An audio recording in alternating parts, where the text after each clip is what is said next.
ในการฟังเทศมหาชาติเวสสันดรชาดกที่วัดบรรพตสถิตอำเภอเมืองจังหวัดลำปางพี่น้องลำปางฟังอยู่ก็ไปร่วมกันเนอะวันที่28ตั้งแต่9 โมงเป็นต้นไปละทุลุงคงจะไปถึงขวายหน่อยลูกจากนี่ไปก็ใช้เวลาลูกจากเมียงป่าเป้าไปวัดบรรพตสถิตนี่ใช้เวลานั่งรถไปประมาณ2 ชั่วโมงกึ่งถ้าบอกแวะไหนนะประมาณ2 ชั่วโมงครึ่งวิ่งไปแบบธรรมดาวันที่28ซ้ำฝนตกในวันนั้นน่ะเนาะโอ้การเดินทางจะจ้าน้อยเนอะพี่น้องญาติโยมสาธุชนทั้งหลายไปร่วมกันได้เนอะที่วัดบรรพตสถิตถึงเมื่อวันนี้ท่านอาจารย์มหาสมชาติพร้อมครับทีมงานของเพิ่นโดยการนำของพระเดชพระคุณท่านอาจารย์ท่านเจ้าอาวาสท่านพระมหานพดลเจ้าอาวาสวัดบรรพตสถิตเตรียมงานเตรียมการเตรียมศาลาเตรียมที่พักเตรียมที่ฟังเทศน์ฟังธรรมพร้อมเตรียมพร้อมแล้วเนอะหมู่เฮาทั้งหลายก็ไปร่วมกิจกรรมกับเพิ่นจะเป็นการจันลงไว้ซึ่งพระปริยัติศึกษาก็คือการศึกษาเรียนรู้ในน้ำธรรมคำสอนเรื่องพระเวสสันดรนี่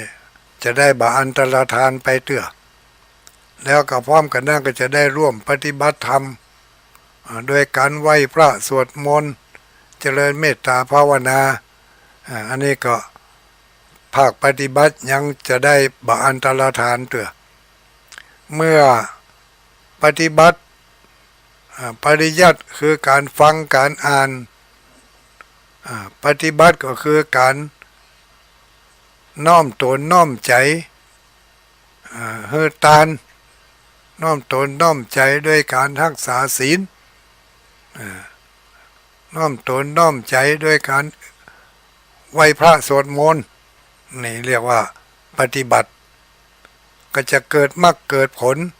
ได้รับความปฏิเวทได้รับเกียรติยศชื่อเสียงเกรียงไกรไปทั่วทุกที่ทุกทางเนาะแล้วก็ได้รับผลจากการปฏิบัติร่วมงานกับเปิ้นก็คือมีความอาจหาญแก้วกล้าสามารถที่จะอู้ได้หู้ได้จักจวนคนอื่นได้น้อมนำมาใส่จิตใส่ใจได้มีความอาจหาญแกล้วกล้าบ่อายบ่เขินเนาะแล้วก็อันนี้ก็เป็นผลจากการปฏิบัติผลจากการศึกษาเรียนรู้พระเวสสันดรนำมาปฏิบัติ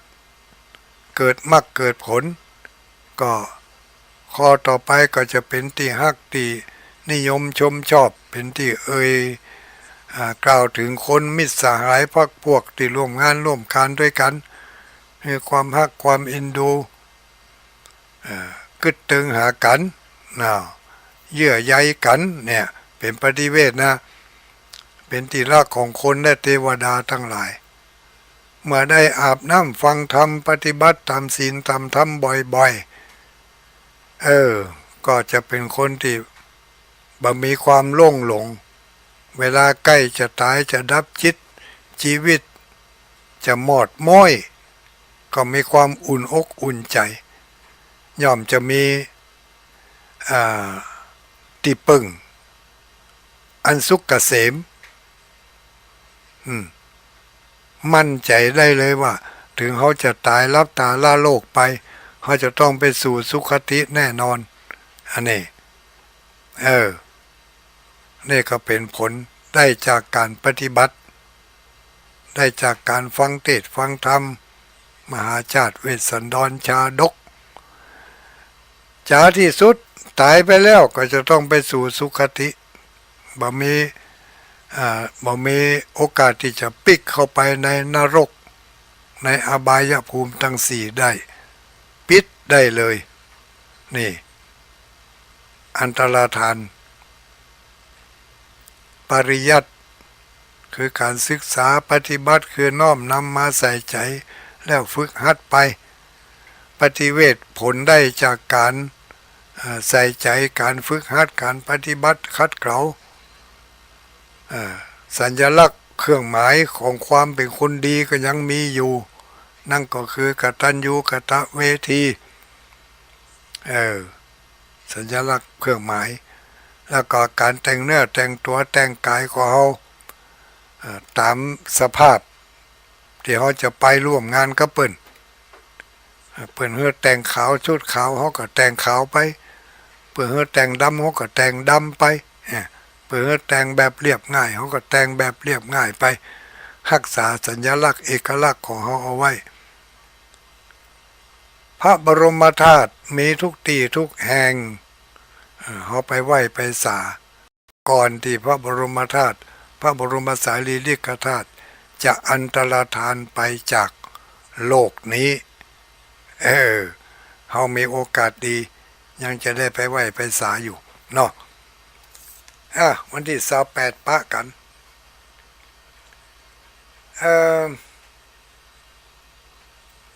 ตอนนี้ก็093เหมือนกันเนาะประกาศอนุโมทนาเนอะแม่อุ้ยน้อยโยนิดบ้านหัวเวียงถวายกาน้ำกาไฟมาฝากคุณยายพรสิริมาขออนุโมทนาเนอะแม่อุ้ยน้อยเนอะได้รับแล้วเนอะอุ้ยน้อย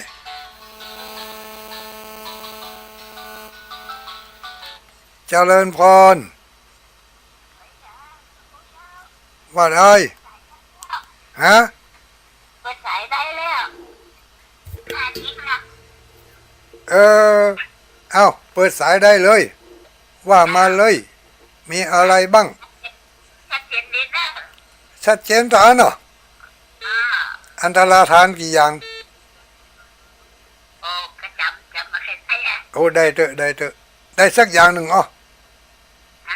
เอาให้อย่างน้องอย่าย่างล่ะอันตรธานมี5อย่างก็ได้ที่มันจะสูญหายไปมันจำมาได้บางทีความจำมาแค่ดีแล้วบางทีมันจะมาต่อไปจำได้ดีๆเนอะคาถาสักบทคาถาได้กาเอาบทได้ก็ได้เอาให้บทสาธุรับดีฝันดีเนอะสาธุเจ้าโชคดีมีใจ0932722499นะอันนี้แสดงว่าโทรมาแล้วบ่ได้รับตุ๊ดนี่ทุกคืนวันจันทร์เนอะขอประกาศอนุโมทนาขอบคุณเจ้าของสถานีทุกที่ทุกแห่งทุกคลื่นทุกความถี่ที่รับสัญญาณจากคลื่นสีขาวเพื่อชาวประชาจากวัดปากทางเจริญอำเภอดอยหล่อมีท่านพระครูอภิวัฒนวิกรมเป็นผู้อำนวยการสถานีคลื่นสีขาวมาแล้วเป็นน้องเมืองเงาเจริญพรสวัสดีแม่อุ้ยอำเภอเงาเนาะฝนตกก่อนทางเมืองเงามาเดี๋ยวนี้ตกก่อนอ้อยซี่เนาะอ้อยซี่เอาท่องคาถาให้ฟังสักบทเหรอคาถาบทได้ก็ได้บทได้โหบ่ได้สักบทบ่ใช่หลายกะได้อยู่ก็ดูเนาะ เอาเถอะนะเอาจากสักบทเถอะนะดูหนังสือก่อนหนอเอาไปดูมันยังก่ออันถ้าดูหนังสือก็เสียฟอร์มหมดหรอดูหนังสือก่อนหนอโอ้จำได้โหต่อไปต้องจำให้ได้เนอะเอาคโอ้นเดียวถ้ามาอ่านนี่คาถาธรรมนี่ไปได้อ่ะอันเนี่ยเออก็ได้ดูก็ได้สาวดูหนาเออเวลาไปเป่ากระถาให้เปื่อนเป่ากระถาให้ตัวเก่าไปเอามาดูจะได้ท่องให้ได้กำปากเห็นเนอะพยายามท่องให้มันได้เห็นเนอะพุทโธเสโถที่โลกัสสมิงสัพพสัตตานังอิกะอนุโมทนาสาธุรับดีฝันดีโชคดีมีใจ0932722499ลายที่3เจริญพรสวัสดีแม่อุ้ยเสมิง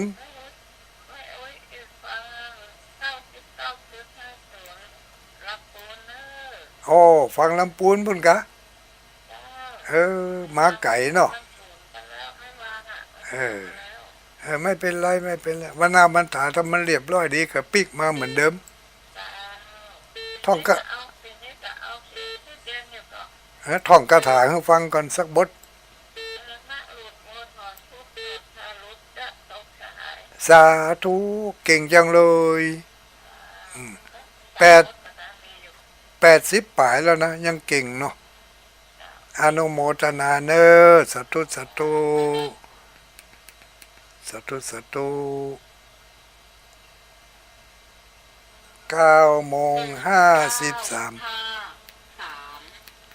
เจริญพร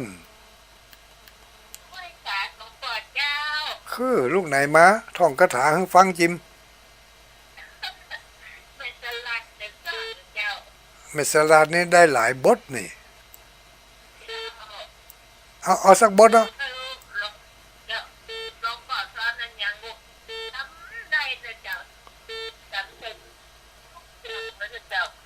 ก็ได้ว่าจำใส่สมุดอิ่มใจกะจำได้ดีขนาดจำใส่ในสมุดเนี่ยอีกอะ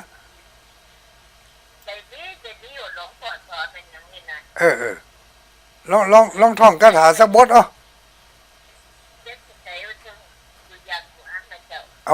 าสักบทเนาะคาถา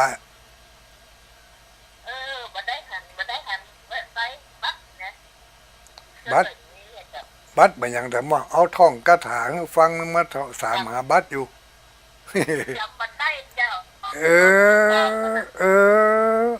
ตกข่าวกับอันน่ะ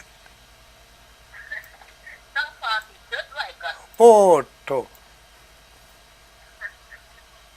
ถ้าไปซื้อเลขมันต้องได้ไปพอที่จดไว้กับอันน่ะ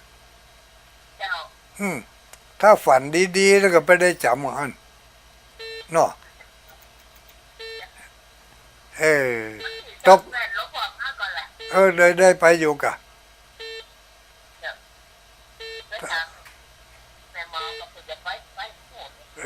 ถ้าน้ำเมืองปานบัดน้องขังเนี่ยได้ไปอยู่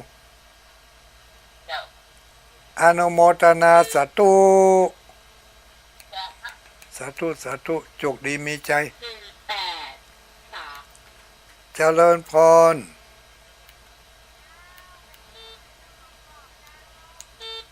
ชื่อยังลูกไหนมา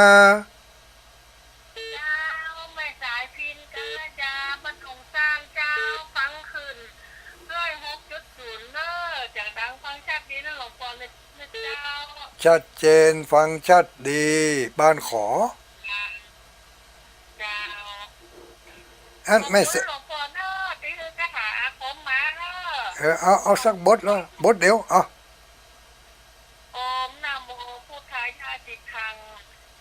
นะอูโมถอนพุทธอทารุจะตุสาหาอันไม่อ้วยนั่นเป็นว่า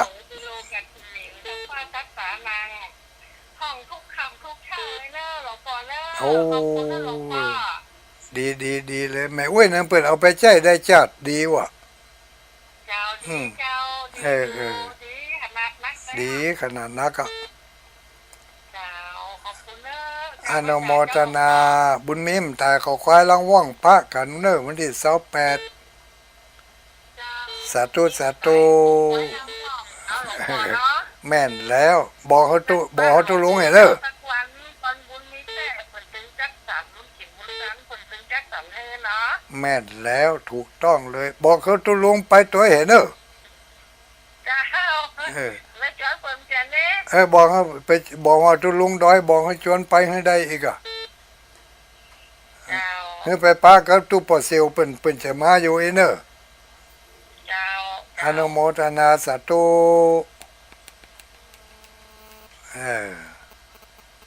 สาธุญาติโยมทั้งหลายหมดเวลาแล้วหมดเวลาแล้วก็ขอลำลาญาติโยมทั้งหลายไว้เพียงเท่านี้ก่อนเนอะ